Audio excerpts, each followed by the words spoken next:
This time on the Highland Woodworker. There's one magazine article that came out with, she paints with wood, and I thought, well, that's really pretty accurate because you are paying attention to the grain and you're trying to incorporate that grain like your brush strokes so that it kind of helps flow with the picture or piece that you're making.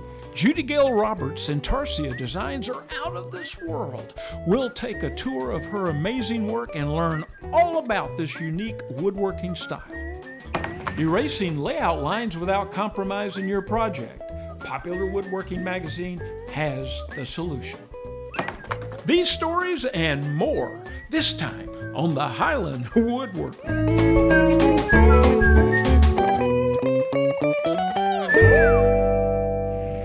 Hello, I'm Charles Brock and I'm a Highland Woodworker. I just love going to Highland Woodworking in Atlanta, Georgia, and highlandwoodworking.com on the web to find the very best tools that I need for my workshop and my projects. From animals to astronauts, Judy Gail Roberts takes dimensional marquetry to a whole new level. The technique is called Intarsia, and she invited us to her East Tennessee workshop to give us a tour of her artwork and her process in our Moment with a Master.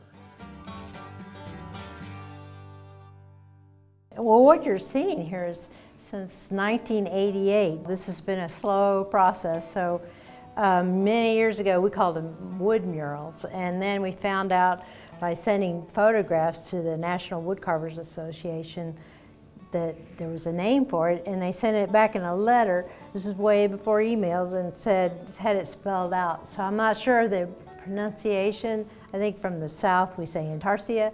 Intarsia sounds a little more exotic. So, but it's a form of inlay. It was popular in Italy in the 15th century, and the difference, though, is between what I'm doing today and the Intarsia from back then was that theirs was still flat, but they used thicker wood, and it was actually carved into and inlaid into surfaces, and then they'd use a plane on top. But so this is really like onlay, but it's really close. It's Intarsia, like the current modern Intarsia. I don't know what you would call it, but it's evolved to be dimensional, mostly because I like the dimensional part. Yeah. So, well, show us some of your work and okay, kind of explain it. Sure. Like I said, these pieces vary in age from 1988 to the more current pieces, and I really pride myself in not using stains. So most of the wood that you see is all the natural color. If I'm doing a flag or something, blue is one of those colors you can't find a blue wood. Right. So I'll with the American flag, I'll enhance it with a little blue dye. But overall, everything else is the natural colors. Like with the red woods, you can find red heart.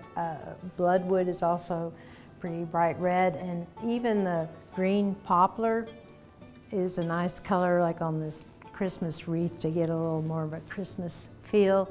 And then the spalted woods work great for Intarsia because there's so much you can use around the spalting. And then lately, this blue pine, everyone's been going crazy, and it's just, bugs do so much for Intarsia.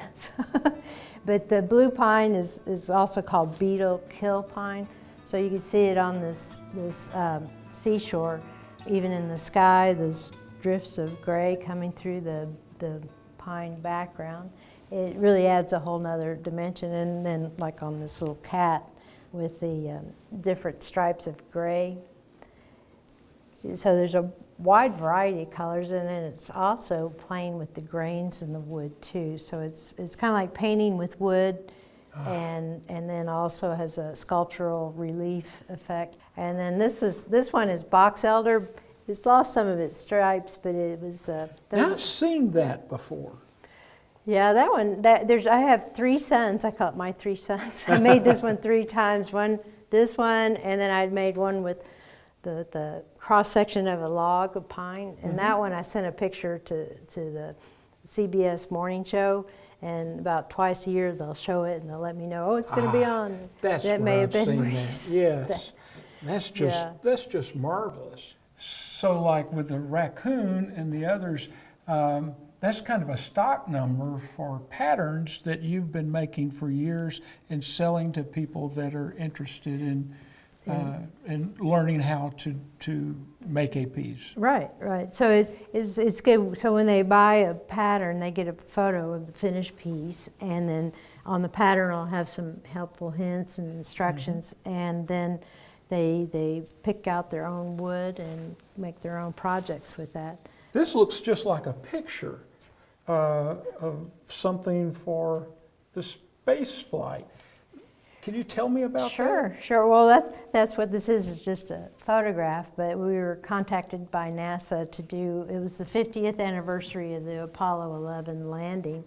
So we were commissioned to make this piece and incorporate some of the moonwood from, well, moonwood, you've not heard of moonwood, I'm sure. No, I haven't. Well, it's actually some sycamore, but in front of the Kennedy Space Center, I forget which hurricane it was, one of their trees, the seeds from went up in a flight, and I think it was Apollo 14. And so they brought the seeds up and took them back down and planted them across the country. And NASA's Cape Canaral's sycamore tree was blown over by a hurricane. Wow. So they used pieces of that. That's what the sign. This is the moonwood, and the pole is moonwood, and then the little circle right there, I used some of the moonwood. And the rest of it, except for the blue in the flag, is all natural colors of the wood. And like I said, this is a photograph of the piece because it's on permanent display in Kennedy Space Center. Well, you love animals, I can tell. We've got just a jungle scene here that is marvelous. This was a pattern I developed after so many years of selling patterns. A couple of people were saying, hey, we need something more challenging. And so, okay, this is like, got 900 pieces, here you go. Yeah, right. This is the ultimate jigsaw puzzle. Yeah, yeah, and then add those little mosaic pieces, which are dowels cut, just to kind of break up the smooth, oh, it's beautifully done. Shaped pieces. Well, Judy, this is just great work. I can't wait to see how you do it, and I know it's quite a process. But what was the process for you becoming an artist? Well, we have to go way back. All right. So many trips with my parents to the art museum in Houston. It was a Sunday afternoon after church. We'd go to the museum. My mom liked to do photography, so she'd place us and take pictures. But I was always drawn to the sculptures, outside and inside. And in fact, one time they all left, and I was still looking at this one sculpture. I remember they came back frantically looking for me, and I was still there in awe. My dad always had a shop of some type. He was a freelance artist. Out of high school, I started working with him. So that's kind of how it started, and my job became taking his design and making it into a working pattern of sorts. So he would do the sketch, and this is what he would show to whether it was an architect or interior designer, and they would approve it, and then he'd bring it back, and then I would take these grid lines, and this is 6 inches is an inch, so I'd graph it out on the table and had big rolls of tracing paper, and I'd make one copy and make corrections and then roll another sheet over and make more corrections, and then we would use carbon paper to transfer each of the parts onto different pieces of wood. And then we'd glue it all down, and we'd go through gallons of glue. And it was pretty flat at that time, the Right. assemblage of pieces of wood, is that right? Right, right. And it was more heavily textured. There were some dimensional aspects, but they were not as fine-tuned as what they are now. So it was a really unique process to learn all these different pieces, but and most of them were huge too, or not huge compared to what I'm doing now, but 4x8, 4x6, and it went up from there. So I got this puzzle pattern mentality from designing or learning to make a pattern from a design. Judy, over time, you added texture and an emphasis on color and different woods. This is beautiful. So this is the first stage of any project. At first it's all roughed in, and then it gets more and more detailed. So when I was working with my dad, I started really studying some of the wood and different colors and grains, and the whole technique has developed to a point where I print the patterns on a very translucent paper so that I could study the grains. And there's one magazine article that came out with, she paints with wood, and I thought, well, that's really pretty accurate, because you are paying attention to the grain, and you're trying to incorporate that grain like your brush strokes so that it kind of helps flow with the picture or piece that you're making. And you know, with marquetry, anything flat, they have to inlay all the shadows too. With the intarsia being dimensional, I inlay some shadows, but I rely on the contouring to create shadows. So it's kind of works both ways. But the colors of the wood and that's what I really like about this, is just working with each different piece of wood. This is some spalted hackberry, and it was cut from, you know, a slice out of a log, and so you get the grain pattern as a circular pattern, but also the spalting is so unusual. Those are familiar with wood are used to seeing the long stripe, you know, the grain and a piece of spalted wood. But on this one, since you've got the log cut, you can see the growth rings of the tree, that you get a whole completely different pattern. And instead of the long pieces of like this spalted wood over there, it's cut off, and it's perfect for like this bird, because this owl has that texture or colors in its feathers. So you have to become a wood collector too, because you never know. I am so lucky because I've been doing it so long. And ta-da, we have just a small part of her collection of cutoffs and things on display. It's bountiful. We started out with using carbon paper, you know, and I would get a couple of push pins and put the piece of I want to trace and trace around each line. But the problem with that is you had to trace this line accurately on the darker piece, and then again on the lighter piece that joins it. And it was I had to really be careful. So it turns out it's easier to just have multiple copies of the pattern and then cut up each piece that's a different color. Like this one came from here. So this one, I've got the MLs for medium light wood, and the grain lines are these arrows. So all those I could cut out as one piece, and then I come back with a very small blade, scroll saw blade, and we'll separate them. So this one, then I put it on the wood with some repositionable adhesive, and but what's great about it is you can move your pattern pieces around till you find that best spot. When I was doing the carbon paper, it was kind of hard to figure that out, but now I could have, like, if I had lots of different pieces, I could move them all around, try to find the best grain. And then the numbering too, it's like, because we used to number each part, but having that on the pattern itself, you don't have to number the surface, but everything on the back of all these pieces has a number. Otherwise we would be in big trouble if we trying to put these pieces back together. Once this is all roughed in, I take the pieces apart, and then they're all detailed. And then each piece, after it's shaped and everything, we put 3 coats of finish on each piece. We try to keep it from the bottom because that's where it will be glued down. And most of the time I use a polyurethane wipe-on gel. It's real easy, and you don't have to be in a dust-free environment, and it's very forgiving. Some cases where I'm using some wood that's very temperamental to UV light, I've got some UV inhibitors that help some, but most of those woods, they're going to change colors over time. There's not a lot you can do about it. So it is finished, and it'll have a backing. This is just a temporary 1/4 inch, but it'll have a backing, so all the pieces are glued to that, not edge glued together. And a lot of times when I'll undercut some of these feathers where they're, you know, maybe it'll have a, from the back side, so the feather will look like it's flipping away from, you know, the backing. It'll come up. And it adds a little more element of dimension to the piece.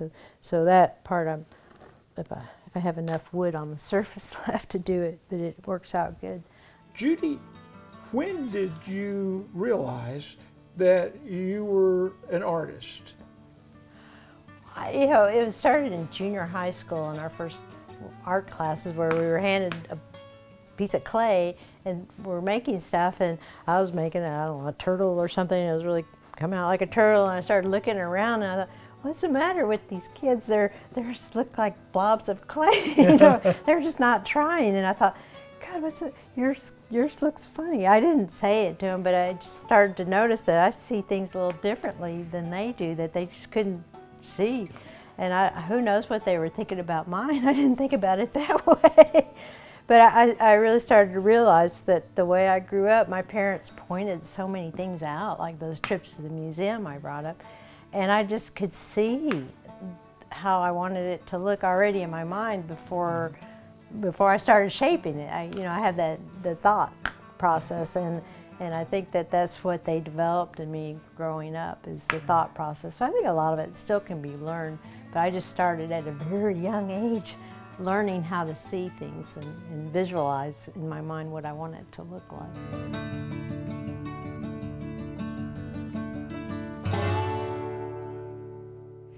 Later in the show, we'll head back to Judy Gail Roberts' workshop for more insight on intarsia. Plus, make those pencil marks magically disappear without an eraser. You're watching The Highland Woodworker.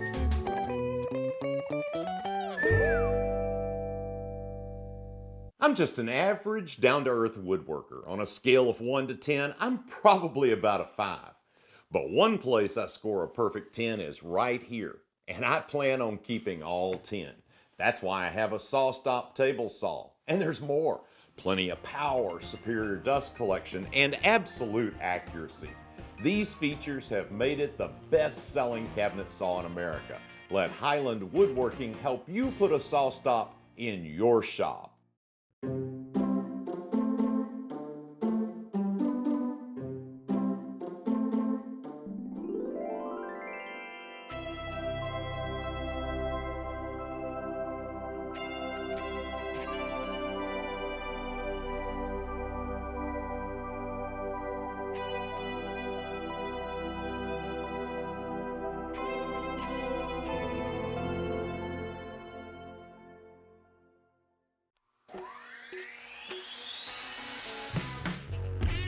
There's 4 words that Lee Tools lives by. 4 words that mean quality joinery to take your projects to the next level. Whether it's dovetails, box joints, or mortise and tenon. And we'll even help you clean up. Those 4 words: better tools, better results.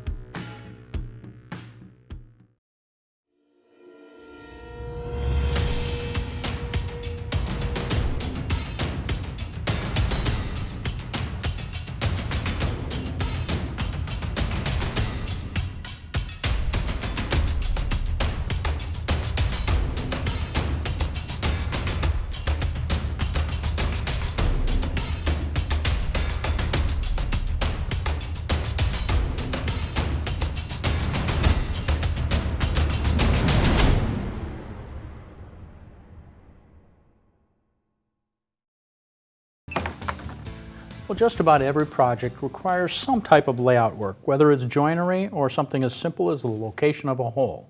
Now that means using a pencil to lay out the location. Of course, you need to get rid of those pencil marks once you're done, and I found that trying to erase them doesn't always work. The lines can still be seen, and even trying to sand through those, you could risk going through veneer on something like plywood. A simpler solution is to use some basic denatured alcohol. It's like a liquid eraser.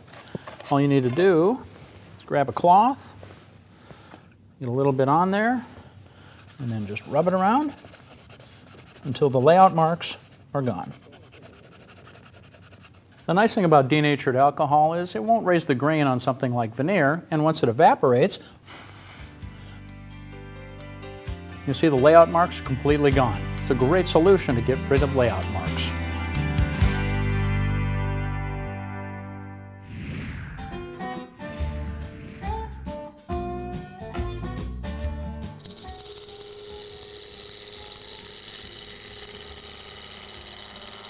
This is the Rikon 70-30-40 reversible, variable speed, 3 horsepower lathe with a motorized sliding bed. Let me take you on a tour. There's so many great features and benefits, like this control box that will move where you need to move it. It's got stop button, it's got a go button, and here is the variable speed. And also the lathe will reverse or go forward, and this is for something I'll show you just a little bit later, but you can put this box wherever it benefits you. The variable speed works off of these 3 pulleys, which are easy to change.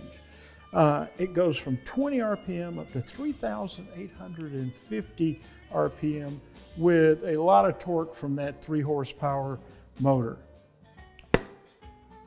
If you need indexing, you've got indexing right here. It'll snap into place and hold your work right where you need it. Also, there's a wheel here so that you can hand turn to get something in place, like feeding that chuck on. And right here, tell you what your RPMs are while it is turning. That is just wonderful. Well, let's take a look at the tool rest. Heavy 1-inch tool rest here. So you can buy other tool rests as long as they're 1 inch in diameter, and it will work wonderfully on this lathe. But this is a great tool rest in itself. One of the things I like is I can glide right along here to set a taper or to work. But let me show you what I really love. I'm going to pull this back a little bit, and we're going to make sure the bed is opened up, and we're going to expand it from 20 inches between centers to 40 inches. Take a look at this.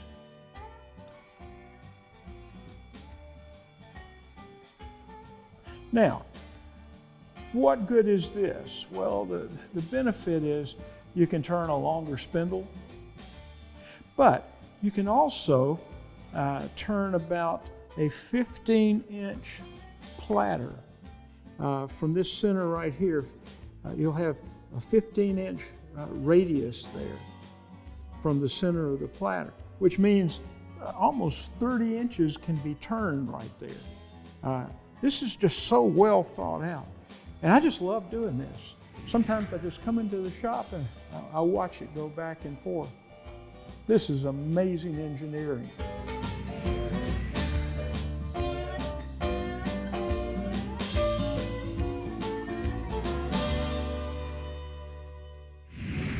Coming up, scroll sawing and sanding with Judy Gale Roberts. You're watching the Highland Woodworker.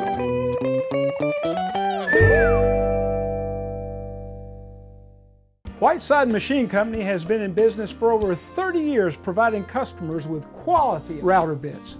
Fine Woodworking Magazine has declared Whiteside router bits best overall and best value when compared against 17 other brands. No matter the router application, they have the type and profile of carbide router bit you need. When you put a Whiteside router bit to work in your shop, it is guaranteed to make you smile.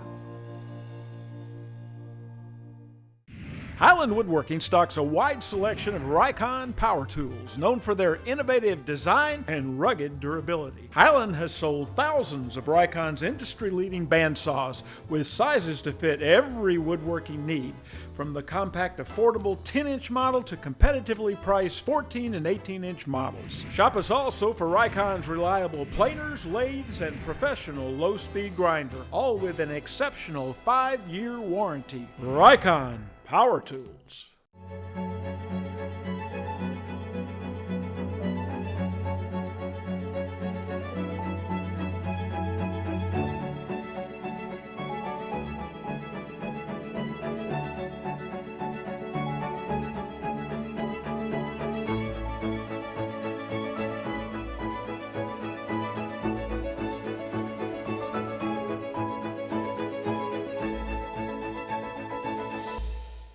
If you can't make it to Highland Woodworking in Atlanta, Georgia, you can shop online at highlandwoodworking.com.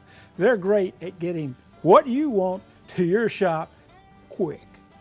Let Highland's legendary wood slicer resaw blade help make it easy for you to get great results sawing thick lumber into thinner boards. The wood slicer is designed to cut much faster, smoother, and quieter than ordinary bandsaw blades. You'll be amazed at how smooth a surface you'll get with a wood slicer. Its variable tooth pattern greatly reduces noise and vibration. Order a wood slicer from Highland Woodworking for your bandsaw today. Judy, you must use a lot of scroll saw blades. Is there a particular size, or does it vary?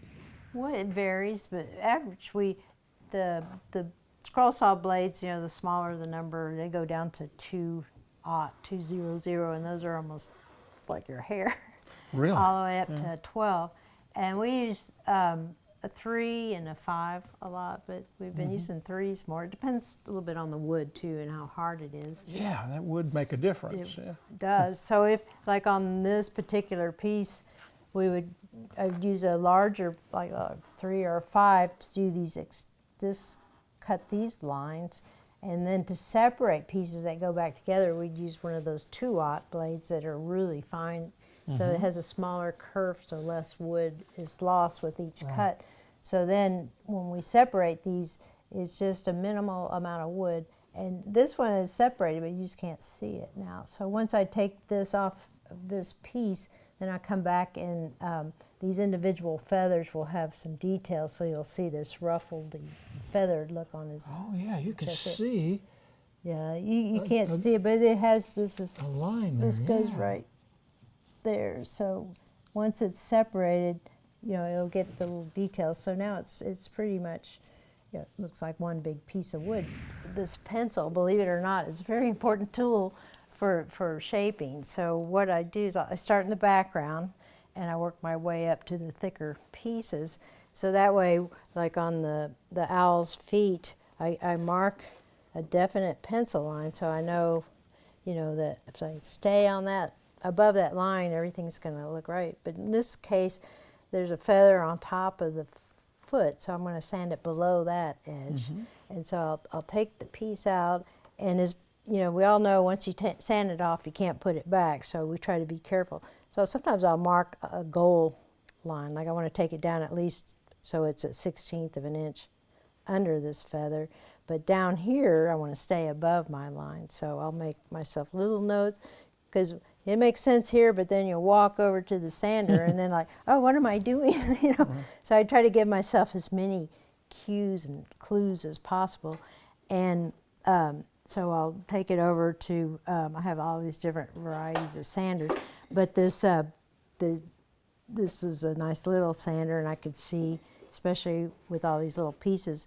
And what I like about this one, it's variable speed, so I can adjust the speed and depending on what the parts are. And since this one is just temporarily taped together, I try not to lose that part. But I'm watching my pencil line as I sand, and I know I want to get down below that one pencil line there. So. And that normally That you'll makes be a lot of wearing a difference. mask and you'll Right, have and dust a collection. dust collector, yeah, I can see all the dust. But so that just shows you the little sander, you can see a little easier what you're doing. So, yeah, it's getting real dusty. So that kind of gives you an idea. Yeah. And this is one of the cases where I did add a little shadow to the foot. So, and then the bottom, I'll make marks on the surface. This is my high spot. And then I look at a picture of owl feet, and this is where the toes start to go back. So I'll watch my pencil line and keep gradually getting down, but staying above to that line there. So that's about it. Yeah. Okay, well, there it goes in there somehow. And, you know, I need to take down the wood a lot more on that side. But it's always good to put it back in place and just see your progress. Yeah, kind of a check and balance as to Right. how you're doing. It Yeah. seems like the farther away you get from the finished piece, the more apt you're going to over sand it. Wow. Judy Gale Roberts, thank you. Thank you. Improve your woodworking experience. Sign up for Wood News Online, a monthly newsletter showcasing the latest news, tips, and classes Highland Woodworking has to offer. By signing up, you'll receive the latest episode of The Highland Woodworker, special store promotions, and Wood News Online delivered straight to your inbox. Sign up today. Well, that's all the time we have for this episode of the Highland Woodworker. Be sure to check us out on social media as well. And until next time, I'm Charles Brock, and I'm a Highland Woodworker.